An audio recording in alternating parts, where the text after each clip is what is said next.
Bom dia, que a paz do Senhor permaneça convosco. Tudo em paz, irmãos e irmãs? Tudo bem com vocês? Quero cumprimentar aqui os nossos amigos internautas. Bom dia para você que está nos acompanhando aí na sua casa, aonde você estiver. Obrigado por você estar ligado conosco.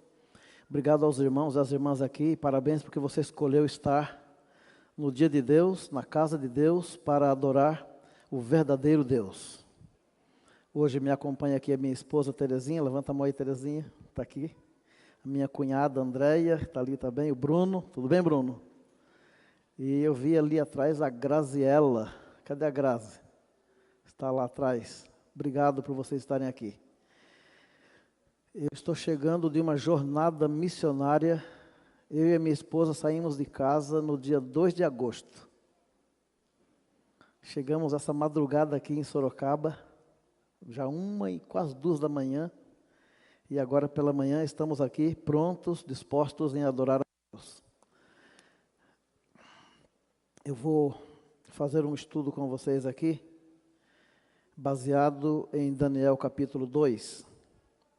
E também vamos dar uma passadinha muito rápida em Daniel capítulo 7, para poder fazermos aqui uma junção, ou talvez até um estudo escatológico aqui, desses 2 capítulos, e entendermos um pouquinho do tempo que estamos vivendo, esse relógio, esse calendário profético, do tempo que estamos vivendo. Intitulado a palestra de hoje, Os Passos de um Deus que se aproxima. Eu queria perguntar se aqui na nossa igreja, tem alguém que está entrando nessa igreja aqui pela primeira vez? Deixa eu ver se tem alguém assim aqui. Temos ali uma turma ali, obrigado a vocês por estarem aqui, viu? Pela presença de vocês. Você que está sentado ao lado, levanta a mão de novo aí, só para mim ter uma ideia aqui. Você que está sentado ao lado aí, ó, dá as boas-vindas para essa pessoa aí do seu lado. Obrigado, viu? Deus te abençoe aí. Quantos de vocês trouxeram a Bíblia? Quem tem a Bíblia aí? Tem? Ótimo, tá bom. Agora deixa eu me comunicar com o meu pessoal aqui da câmera. Eu tenho, essa aqui é a câmera 2? É? Ok. Temos aquela ali também, para eu poder me organizar aqui. Eu vou introduzir aqui o assunto. Essa introdução é baseada no capítulo 1. O rei Nabucodonosor, ele estava montando a sua equipe para que ele pudesse, então, governar na Babilônia. E ele resolveu escolher um grupo de jovens para que, durante cerca de 2 a 3 anos, assistissem com ele ali no palácio. E como era um rei muito criterioso, ele determinou a comida que aquelas pessoas deveriam se alimentar. E dentre aqueles jovens que se compareceram perante o rei, 4 jovens estavam ali, que a Bíblia destaca o nome dos 4. Um deles era Daniel, mas não era só Daniel, tinha Daniel, Sadraque, Mesaque e Abidnego. Aqueles 4 jovens, eles fizeram parte de um grupo maior de jovens.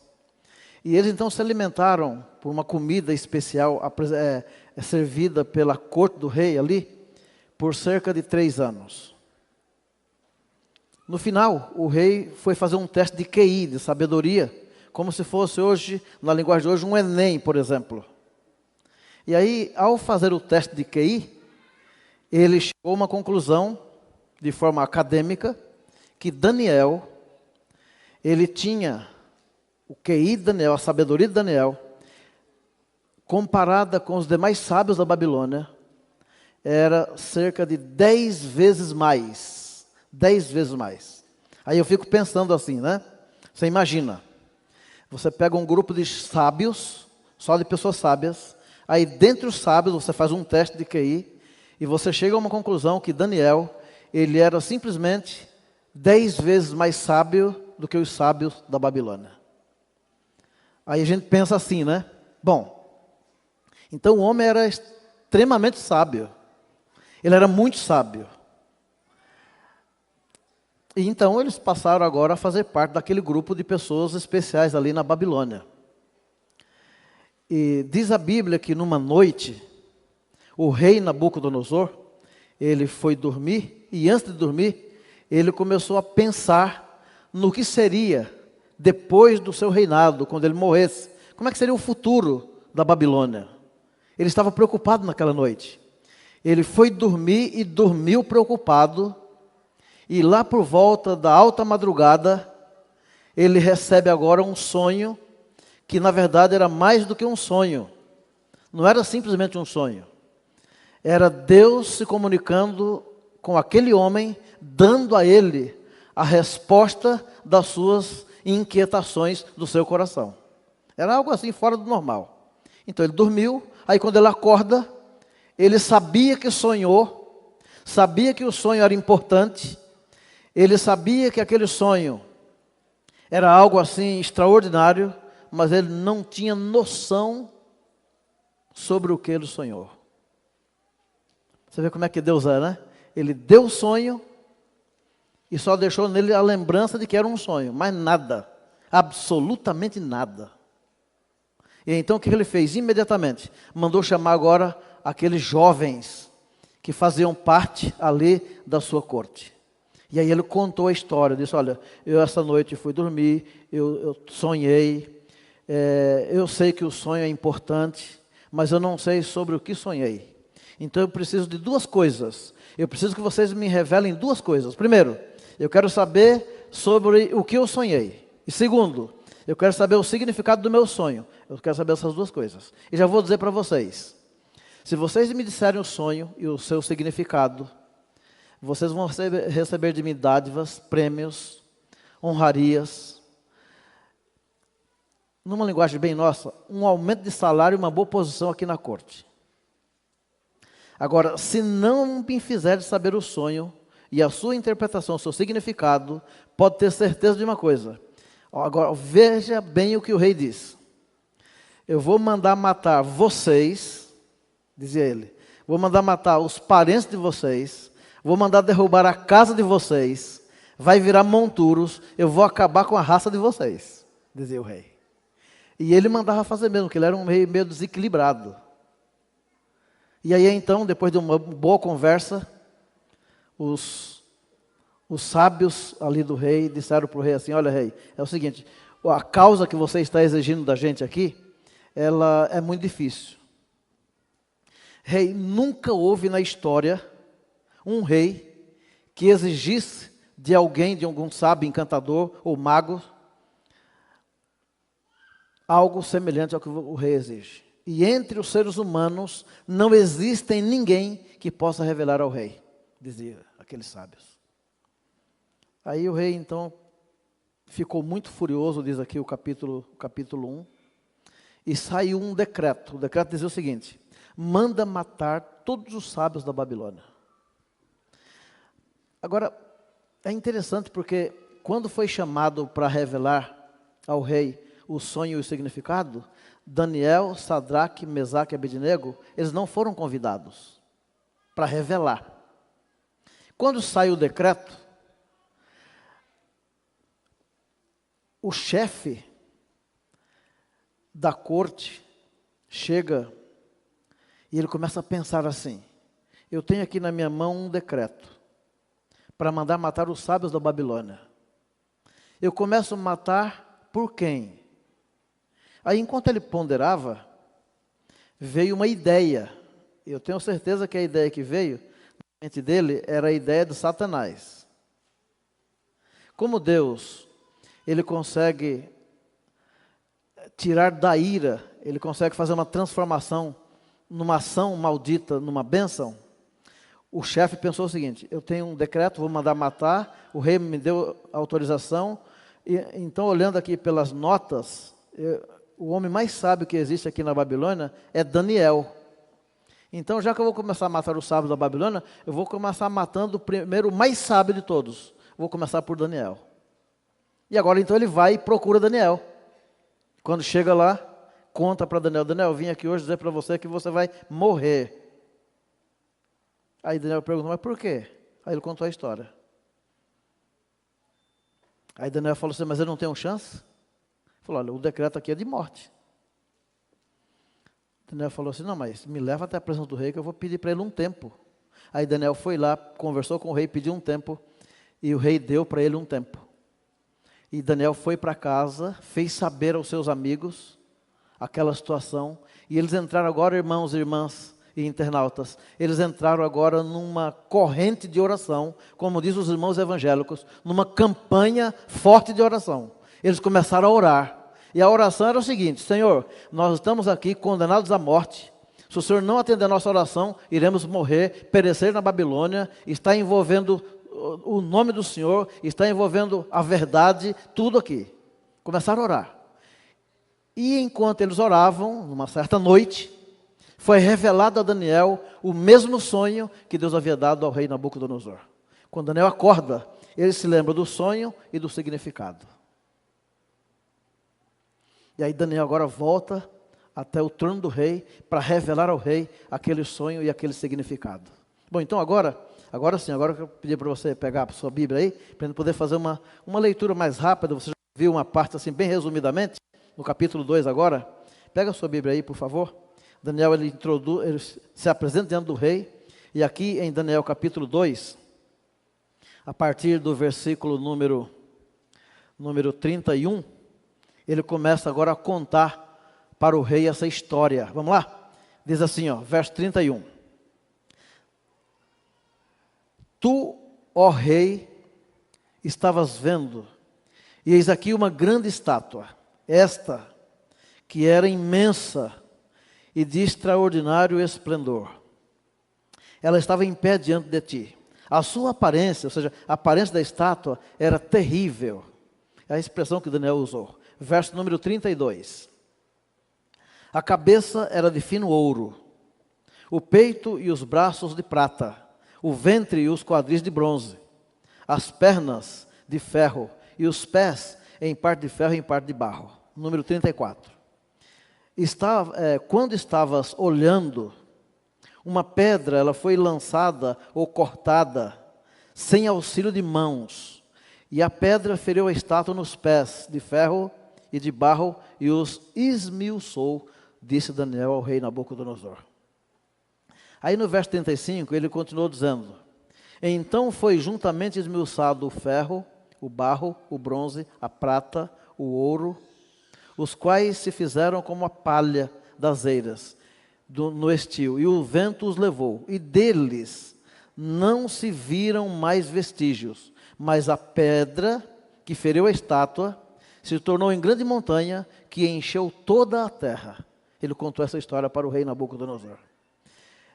Enquanto ele contava, Deus abria as faculdades mentais do rei, e o rei dizia: realmente, Daniel, eu sonhei com essa estátua. Aí Daniel disse para ele assim, este é o sonho. Acabei de lhe contar o sonho. E a sua interpretação, o significado, também diremos ao rei. Aí Daniel agora vai contar para o rei o significado daquele sonho. E olha, meus irmãos e minhas irmãs, eu vou dizer uma coisa a vocês. Esse sonho que vem aqui para a Bíblia, num contexto profético, ele tem a ver com o passado, presente e futuro. Então veja bem, passado, presente e futuro. Outra coisa, além dele falar do passado, do presente e do futuro, esse sonho e o significado tem a ver também com um presente bem presente em que nós estamos vivendo. Esse presente bem presente eu quero comentar hoje. E esse presente futuro aqui, é essa pedra que foi lançada nos pés da estátua. Esse é o futuro. E é no contexto em que nós estamos vivendo.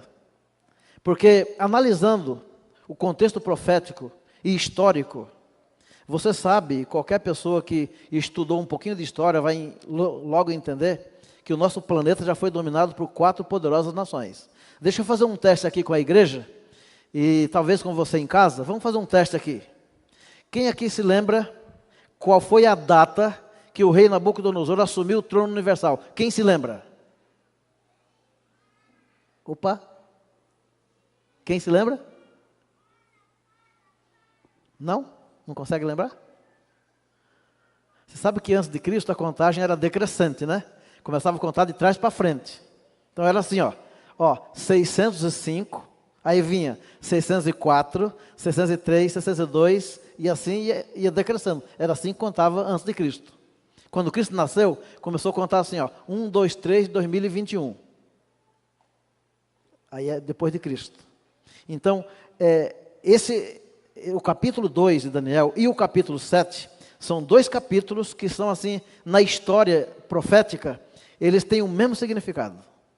Então, quando é que foi que o rei Nabucodonosor assumiu o trono universal, que dominou o mundo? No ano 600 e... Quem sabe? Fala mais forte aí. 605. Parabéns. No ano 605 a.C., o rei Nabucodonosor assumiu o trono universal. Quando ele assume o trono universal, aí Daniel começou a contar para o rei qual era o significado daquele sonho. E Daniel diz para o rei, e diz para nós aqui hoje, só para a gente relembrar aqui, olha aqui, ó, pega aí a sua Bíblia, vamos conferir comigo aqui, ó. Olha lá, pega aí. Daniel capítulo 2, agora ele vai contar o significado, né? Ele disse assim no versículo número 30, vamos ler aqui a partir do 37, rapidamente assim, só para dar uma passada aqui, para a gente poder pegar o contexto. Diz assim, ó, o 37. Tu, ó rei, rei de reis, a quem o Deus do céu constituiu o reino, o poder, a força e a glória. Número 38. A cujas mãos foram entregues os filhos dos homens, onde quer que eles habitem, e os animais do campo, e as aves dos céus, para que dominasse sobre todos eles. Aí olha a revelação de Deus para Nabucodonosor e para nós hoje. Ele diz assim, ó, tu és a cabeça de... Fala forte. Tu és a cabeça de ouro. Então, na estátua, o período que o rei iria dominar era comparado por Deus, aqui na profecia, como a cabeça de ouro. Ou seja, não existiu e não existirá nenhum rei melhor do que o rei Nabucodonosor. No poder dele. Percebe? É isso. Aí Daniel falou assim, só que tem uma coisa, rei. Você não foi dormir pensando no futuro? Sim, eu fui dormir pensando no futuro. Então eu vou lhe dizer uma coisa para você. Você é a cabeça de ouro. Mas sabe que o futuro é o seguinte. Você será destronado e um segundo reino ocupará o teu lugar. Aí o rei ficou preocupado. Quer dizer que eu não vou permanecer para sempre? Vai passar o meu período? Vai passar o teu período. Você vai ser destronado. Você vai perder o trono. Só que vai entrar no teu lugar um reino inferior ao teu. E nos metais aqui da estátua, como você é a cabeça de ouro, o segundo poder que vai dominar o mundo é comparado com a prata. É inferior ao teu, mas vai assumir o teu lugar. Você vai perder o lugar. Me chama a atenção a ação de um profeta. O profeta, meu irmão e minha irmã e internauta, o profeta, ele não fala aquilo que o ser humano quer ouvir. O profeta não trabalha assim. O profeta, ele fala aquilo que o ser humano precisa ouvir. E esse tempo que nós estamos vivendo, meus irmãos e minhas irmãs, e meus amigos internautas, é um tempo em que os pregadores estão pregando por aí tudo aquilo que o povo gostaria de ouvir. Oh, coisa boa! É tão bom falar coisas assim que apazigua o coração do homem, da mulher, que faz com que o camarada que está anestesiado no pecado permaneça no pecado. Mas Daniel chegou lá na Babilônia, e na Babilônia Daniel era a voz da profecia que pregava e mexia com o coração das pessoas. Olha, rei, a tua preocupação é o trono. Você será destronado. Esse é o futuro. Vai entrar um segundo reino, comparado com a prata. Mas Daniel disse mais. Olha o que ele disse aqui. Ele falou assim, ó, versículo número 39. Depois de ti, se levantará outro reino inferior ao teu. Ele se refere aqui ao da prata. E um terceiro reino de bronze, o qual terá domínio sobre toda a terra. Então, o primeiro reino era Nabucodonosor. Segundo reino eram os medos e os persas.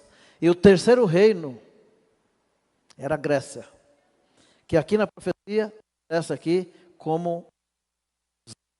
Aqui é o bronze. O versículo número 40 agora.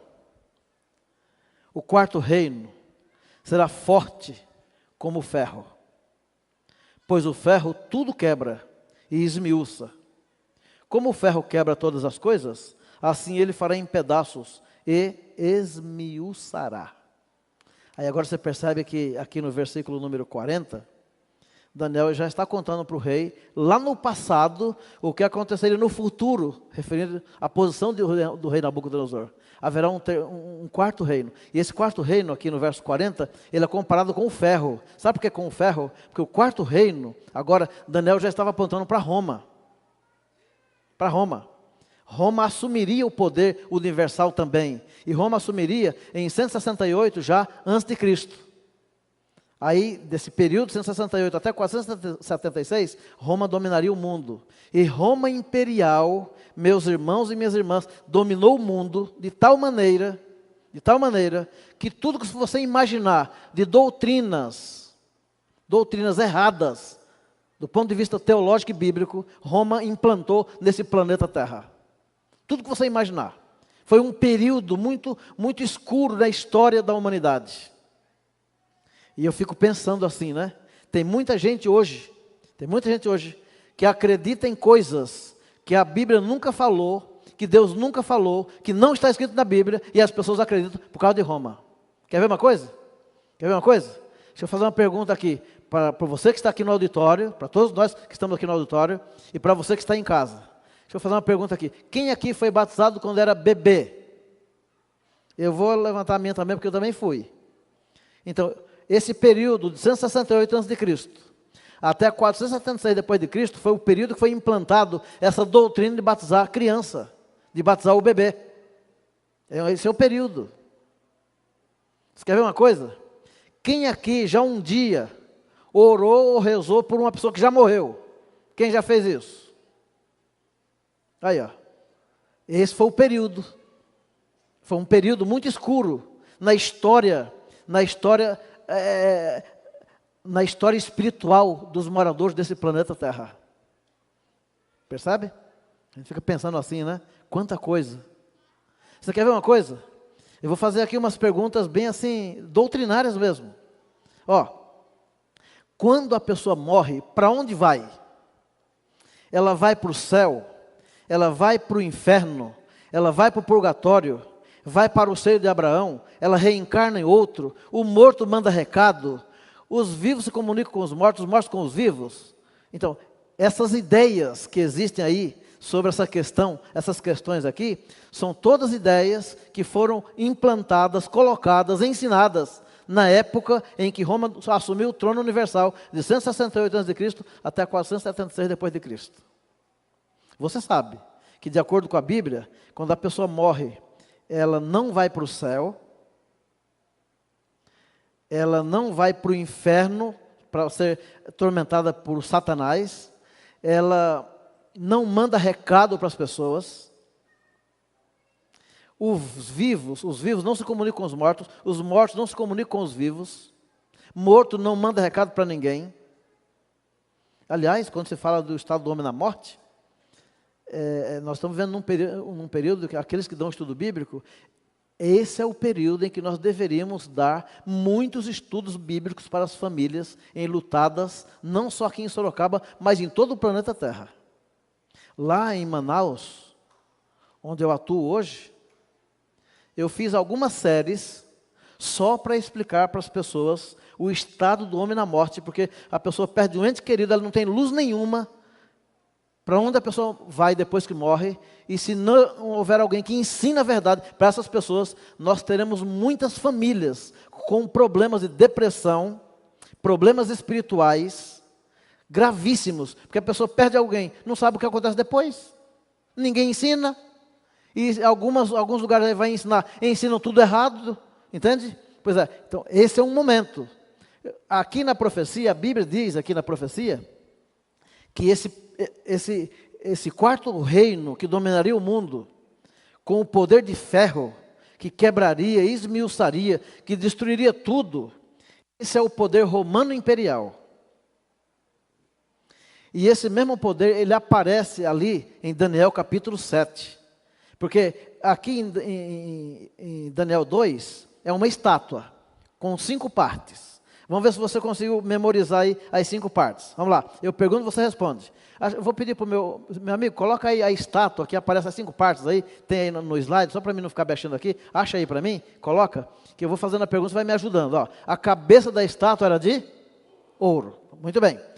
O peito e os braços eram de prata. Vamos lá. O quadril era de bronze. As pernas eram de ferro. E os pés? Era ferro e barro. Ferro e barro. Ok. Então você tem aí a estátua, né? Ok. Muito bem. Isso aparece em Daniel capítulo 2. Só que em Daniel capítulo 7, vai aparecer essas partes, só que aparece lá em forma, o símbolo lá são animais. Lá são animais. O período é o mesmo. É o mesmo período. Mas muda agora a maneira de Deus se comunicar com as pessoas. Quer ver? Vamos fazer uma leiturazinha rápida lá, só para a gente poder fazer essa comparação aqui? Bora? Pega aí a sua Bíblia. Vai para Daniel capítulo 7, para a gente fazer uma leitura aqui rapidamente. Deixa eu conferir aqui o meu horário. É cedo ainda. Daniel capítulo 7. Vamos lá? Pega aí a sua Bíblia. Vamos fazer uma comparação agora rapidamente. Eu vou ler do verso 1 em diante. Aí você acompanha aí. E você aí em casa também, pega a Bíblia, aproveite para ler a Bíblia. E é bom a gente ler a Bíblia na igreja, viu? Porque tem irmãos que em casa não lê a Bíblia não, viu? Sabia? Tem irmãos que frequentam a igreja que em casa não lê a Bíblia. Aí se vir na igreja e o pastor não lê a Bíblia, pronto. O camarada volta para casa, só ouviu, mas ele não viu, não leu nada. Então vamos ler um pouquinho mais, vamos lá. Daniel 7, de 1 em diante, diz assim, ó. No primeiro ano de Belsazzar, rei da Babilônia, teve Daniel um sonho e visões ante os seus olhos, quando estava no seu leito. Escreveu logo o sonho e relatou a suma de todas as coisas. Verso 2. Falou Daniel e disse, eu estava olhando durante a minha visão da noite, e eis que os 4 ventos do céu agitavam o mar. Qual era o tamanho do mar? Grande. Agora, analisa comigo aí, ó. Número 3. 4 animais grandes, diferentes uns dos outros, subiam do mar. Agora ele vai especificar o nome de cada um. O primeiro era como um leão, e tinha asas de águia. Enquanto eu olhava, foram-lhe arrancadas as asas, e foi levantado da terra e posto em 2 pés como homem, e lhe foi dado mente de homem. Número 5. Continuei olhando, e eis aqui o segundo animal, semelhante a um urso, o qual se levantou sobre um dos seus lados. Na boca, entre os dentes, trazia 3 costelas. E lhes diziam, levanta-te e devora muita carne. Versículo número 6. Depois disto, continuei olhando, e eis aqui outro semelhante a um leopardo. E tinha nas costas 4 asas de ave. Tinha também esse animal 4 cabeças, lhe foi dado domínio. Número 7. Depois disto, eu continuava olhando nas visões da noite, e eis aqui o 4º animal. Olha como é que Daniel descreve o 4º animal. Terrível, espantoso e sobremodo forte, o qual tinha grandes dentes de ferro. Ele devorava, fazia em pedaços, pisava aos pés do que sobejava, era diferente de todos os animais que apareceram antes dele, e tinha quantos chifres? 10 chifres. Agora o verso 8. Estando eu a observar os chifres, eis que entre eles subiu outro pequeno, dentro do qual 3 dos primeiros chifres foram arrancados. E eis que neste chifre havia olhos como os de homem, e uma boca que falava com insolência. Agora aqui você encontra Daniel, ele estava lá no seu leito, e Deus agora mostra para ele, numa visão, no sonho, 4 animais. O primeiro ele compara como um leão com 2 asas. Você sabe que no mundo animal, o leão ele não tem asas. Mas aqui ele tinha 2 asas. Daniel via o animal, na visão que Deus havia mostrado para ele. Aí quando ele via o animal, ele comparava com o animal que ele conhecia aqui. Deus mostrou para ele um animal. Ele falou, o que você está vendo, Daniel? Estou vendo um leão, mas ele tem 2 asas. Tá. Aí, e agora, Daniel, o que você está vendo? Estou vendo um urso. E o que ele tem na boca, Daniel? Ele tem 3 costelas. E agora, Daniel, o que você está vendo? Eu estou vendo um animal parecido com um leopardo. Quantas cabeças ele tem? 4. E quantas asas? 4. Ô Daniel, continua olhando. E agora, o que você está vendo? Eu estou vendo um animal. Mas que animal você está vendo? Senhor, esse aí eu não consigo comparar com nenhum outro bicho. Aí Daniel falou assim, o 4º animal, ele é terrível. ele é espantoso, ele é sobre um modo forte, ele tem dentes de ferro, ele tem unhas de bronze, ele devora, faz em pedaços, pisa os pés do que sobejava. Esse é o quarto animal. Aí Deus falou assim: Daniel, agora você presta atenção nos 10 chifres do animal. Aí Daniel começou a olhar. Enquanto ele olhava, diz a Bíblia que subiu do meio dos 10 chifres um chifre pequeno. Quando ele sobe, já arranca logo 3. Deixa eu ver aqui se essa igreja e o internato é bom de matemática. Olha a pergunta. O animal tinha quantos chifres? 10. Aí, subiu um chifre pequeno e arrancou 3. Quantos chifres ficaram?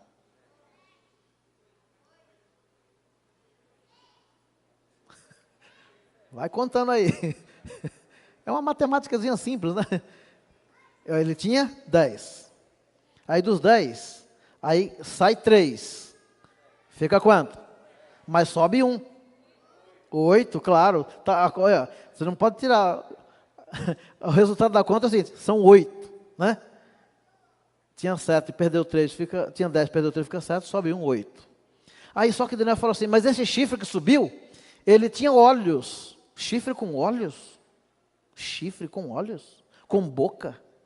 Que falava? Estranho? Pois é. Na profecia aparece. Chifre com olhos e com boca, que fala ainda. É interessante isso aqui. Agora, o que esses animais de Daniel 7 tem a ver com a estátua de Daniel 2? O que tem a ver? Bom, a cabeça da estátua era de ouro, que era o período que Nabucodonosor dominou o mundo. Em Daniel aparece o leão, que é exatamente o mesmo período. Então agora tem essa junção, essa é a ideia. Depois vem os peitos da estátua, que era de prata, que é o período dos medos persas, que aparece aí com o urso com 3 costelas na boca. Depois vem o quadril de bronze, que é exatamente o período em que a Grécia dominou o mundo, que lá na estátua aparece o bronze, e em Daniel capítulo 7 aparece ali agora o leopardo com 4 asas e 4 cabeças. E depois vem as pernas da estátua, que em Daniel a estátua apontava para Roma, e em Daniel capítulo 7, você agora na junção aqui, apresenta aí o período em que Roma dominou o mundo, ali de 168 a.C. até 476 depois de Cristo. Agora o problema, tudo isso aí já passou, irmãos. Então, na história universal desse planeta que nós vivemos, todos esses períodos, da cabeça da estátua até as pernas das estátuas, já passou, acabou. Isso aí já é profecia cumprida já.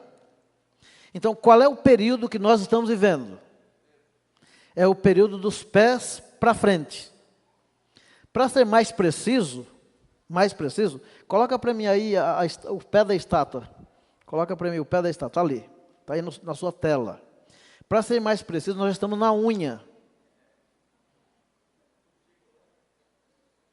Esse é o tempo que nós estamos vivendo. É o tempo profético. Não tem como errar aqui. Aqui não tem como errar.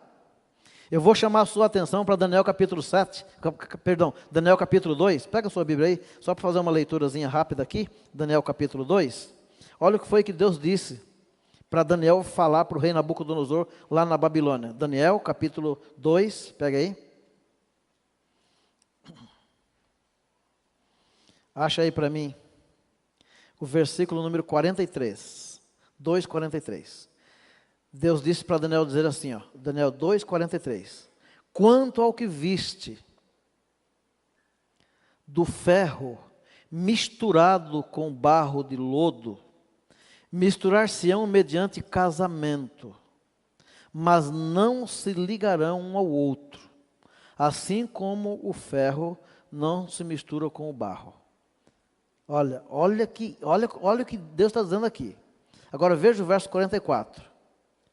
Mas nos dias destes reis, vamos ler todo mundo junto, no 3? Você pode ler comigo? Você pode erguer um pouquinho a sua voz? Vai lá, 1, 2, 3, vai. Mas nos dias destes reis, vamos? o Deus do céu suscitará um reino que não será jamais destruído. Este reino não passará a quem? A outro povo. Esmiuçará e consumirá todos estes reinos. Vamos lá? Mas ele mesmo subsistirá para... Amigos, aqui está uma das maiores revelações proféticas de Deus para o seu povo no passado, no presente e para o futuro. De acordo com a profecia bíblica, não haverá mais um reino que vai dominar o mundo sozinho. Não. Porque por um lado, os reinos, podem ter reinos fortes, mas por um outro lado, diz a profecia, que é frágil, como barro. É por isso que no contexto que nós vivemos hoje, você vê países aí que tem, por exemplo, economia com a firmeza do ferro, tem, por exemplo, educação com a firmeza do ferro, mas por outro lado você vê países que têm uma economia com a fragilidade do barro. Entendeu? E tem, por exemplo, você pode começar a pensar assim, bom, vamos pensar aqui num país que tem uma economia que a gente olhando assim, numa visão panorâmica, tem a firmeza do ferro. Você lembra de algum país aí assim? Consegue lembrar de pelo menos um ou dois? Dá para lembrar de alguns, não dá? Agora, pensa num país que tem uma economia, uma política na fragilidade do barro. Pensa num país aí. Vai pensando aí, né? Esse é o tempo que nós estamos vivendo. É o tempo que nós estamos vivendo. Nós estamos vivendo exatamente nesse contexto.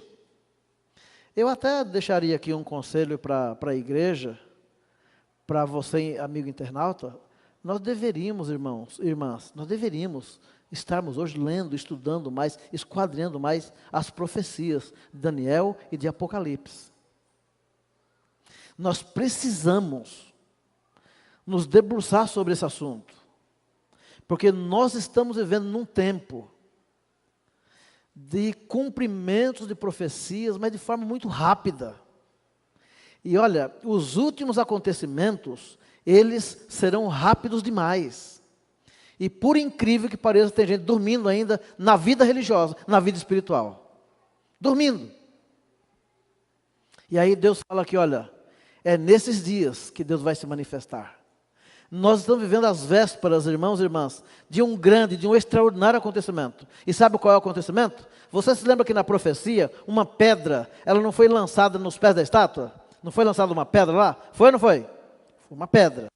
Então agora, vou terminar falando sobre essa pedra que foi lançada. Então agora, meu amigo, deixa eu controlar aqui agora. Deixa eu ver aqui. Aqui, ó, ali está a pedra. Uma pedra... ela foi lançada sem o auxílio de mãos. Uma pedra foi lançada. E foi lançada onde? Agora eu vou perguntar. A pedra que foi lançada, ela foi lançada na cabeça da estátua? Foi no peito da estátua? Foi no ventre da estátua? Foi nas pernas dela? Onde é que foi? Nos pés. O que significa os pés da estátua na profecia? Os reinos divididos. É o tempo que nós estamos vivendo. Então, a pedra não foi lançada na cabeça, porque a pedra simboliza a volta de Jesus. Ou seja, Jesus não voltaria a esse planeta na época de Nabucodonosor. Ele também não voltaria na época dos Medos e dos Persas. Não. Não voltaria na época da Grécia. E nem na época de Roma. Mas de 476 para cá, irmãos e irmãs, Jesus pode voltar a qualquer momento, porque ele está dentro do contexto da profecia. Sabe por quê? Deus, o nosso Pai, ele não fará nada nesse planeta além do que está escrito na profecia. Amém? Agora só tem uma coisa.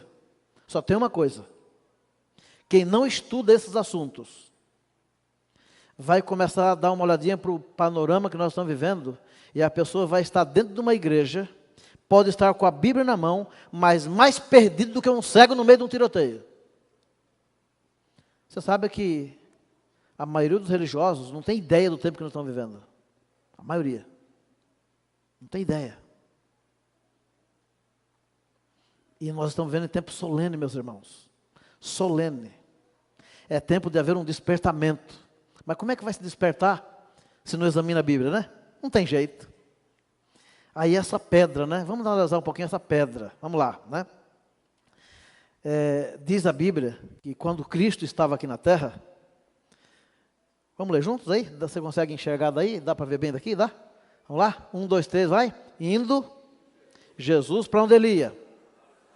Para o lado de Cesareia. O que aconteceu lá? Perguntou aos seus discípulos. Olha a pergunta que Jesus fez. Leia comigo, vai. Quem diz o povo ser o filho do homem? Eles dizem que eu sou quem? Aí logo, olha quem foi que tomou a palavra. Quem tomou a palavra? Olha lá. Olha a resposta. Eles responderam. Uns dizem João Batista, outros Elias, outros Jeremias, ou alguns dos profetas. É isso que eles estão dizendo por aí. Aí Jesus pegou e falou, então pera lá. Tá, mas e vós? Mas ele continuou, vocês dizem que eu sou quem? Agora está perguntando para os discípulos. Para vocês, eu sou quem? Ele pergunta para os discípulos. Aí olha quem vai responder. Quem respondeu? Quem respondeu? Pedro. Então, respondeu-lhe Pedro. O que Pedro respondeu? Vai. Tu és o Cristo, o Filho do Deus vivo. Resposta de Pedro. Porque sabe que Pedro, ele estava disposto a responder as perguntas de Cristo, mesmo sendo certo ou errado. Ele não queria saber, ele queria participar, né? Pedro era mais ou menos assim. Então, vamos continuar. Eu quero continuar fazendo um pouquinho de leitura com vocês aqui agora, para você participar comigo. Então Jesus lhe afirmou para Pedro e para nós aqui hoje. Bem-aventurado é Simão Barjonas, porque não foi carne nem sangue que te revelaram, mas o meu Pai que estás no céu, disse Jesus. E quando Jesus disse isso, diz, também eu te digo, agora Jesus disse para Pedro e para os demais apóstolos, tu és Pedro, e sobre esta pedra eu edificarei a minha igreja. Continuando, olha lá, e as portas do inferno não prevalecerão sobre ela. Então agora eu vou fazer aqui uma pergunta. De acordo com esse texto bíblico aí, quem é a pedra? É Cristo ou é Pedro? De acordo com esse texto aí. Quer ver uma coisa? Para ficar bem fácil, eu quero que venha aqui uma pessoa aqui na frente comigo, um voluntário. Tem como vir aqui um voluntário rapidamente? Você vem? Ótimo, vem cá, meu irmão. Vem aqui. Vamos pegar esse texto aqui, vamos colocar ele, vamos interpretar ele certinho aqui. Fica aqui do meu lado. Aqui. Como é que é teu nome? Flávio. Aqui está o Flávio. Então o Flávio agora já não é mais Flávio, ele é Pedro. Então você agora não é mais Flávio, é Pedro, tá bom? Combinado? E eu já não sou mais o pastor Assis, agora eu sou Jesus. Entendeu? Então, o que foi que Cristo disse lá? Tu és Pedro, você é Pedro. E sobre esta pedra eu edificarei a minha igreja. Amém? Ou seja, Cristo é a pedra. Pedro é a pedra pequena. Jesus é a rocha da esquina. Alguém diz assim, não, pera lá. Pedro, a igreja foi fundada sobre Pedro. Rapaz, se Deus fosse fundar uma igreja em cima de um ser humano, Deus seria o quê? Um Deus fracassado? Não.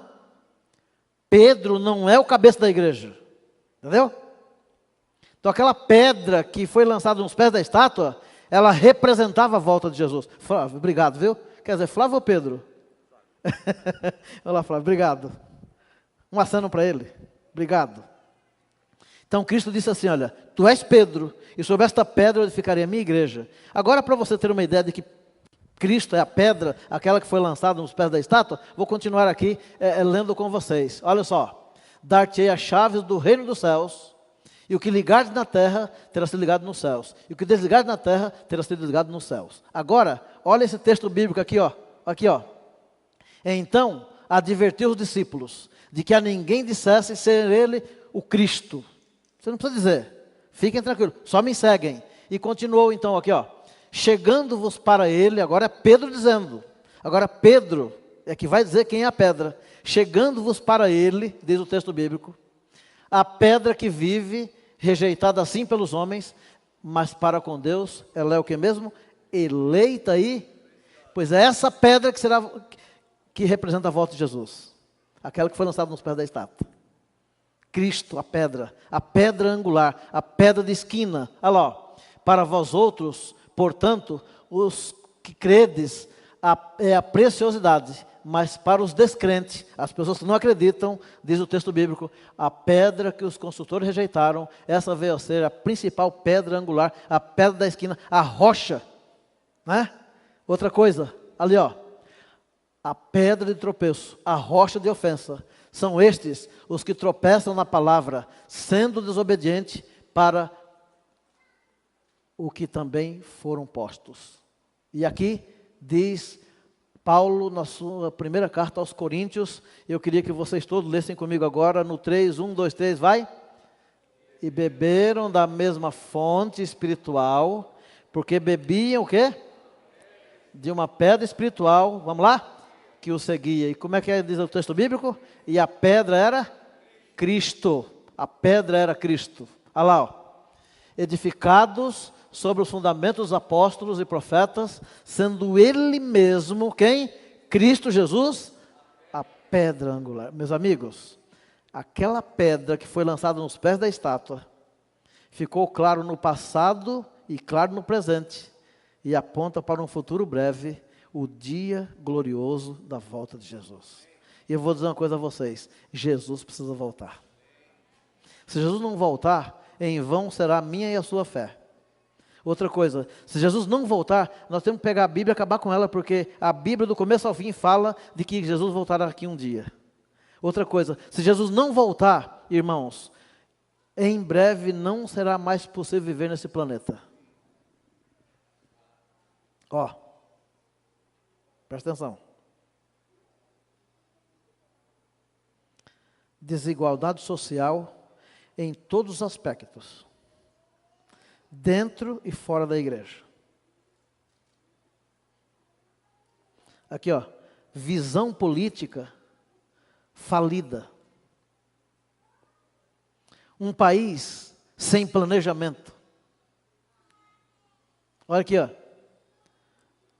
o indivíduo fica doente, é quase impossível fazer um tratamento decente. Num contexto de pandemia, que nós estamos vivendo, agora está mais calmo, mas houve um momento na nossa história presente, de que a pessoa está doente, liga, eu preciso passar no médico, não venha para cá, porque não tem vaga para você. Hoje um jovem quer entrar, começar o primeiro emprego dele, ele vai entrar numa fila quilométrica, ali. Aí a gente pergunta assim, isso é lugar de se viver? Pois é, mas infelizmente esse é o contexto que nós vivemos. Se eu e você nos acostumarmos com esse mundo, pode ter certeza que a nossa vida não terá muito sentido. Então a nossa vida passa a ter sentido quando nós nos decidamos a realmente viver nesse mundo, mas apontando sempre para o Rei do Universo que está para voltar.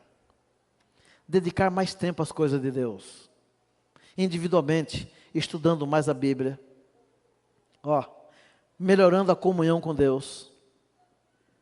Vou dizer mais, ó, contando para as pessoas aquilo que Deus fez na sua vida. Outra coisa, irmãos e irmãs, vivendo o cristianismo na sua essência, sem fingimento, sendo autêntico. E uma outra questão, nós precisamos, irmãos e irmãs, exaltar mais o Cordeiro de Deus que tira o pecado do mundo. Oh, Jesus espera tanto que a sua igreja se levante para isso.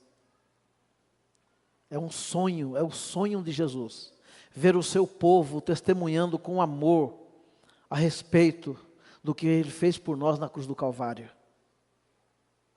Se eu pudesse, eu pararia de comer, de beber, de dormir e trabalharia 24 horas por dia só falando de Jesus.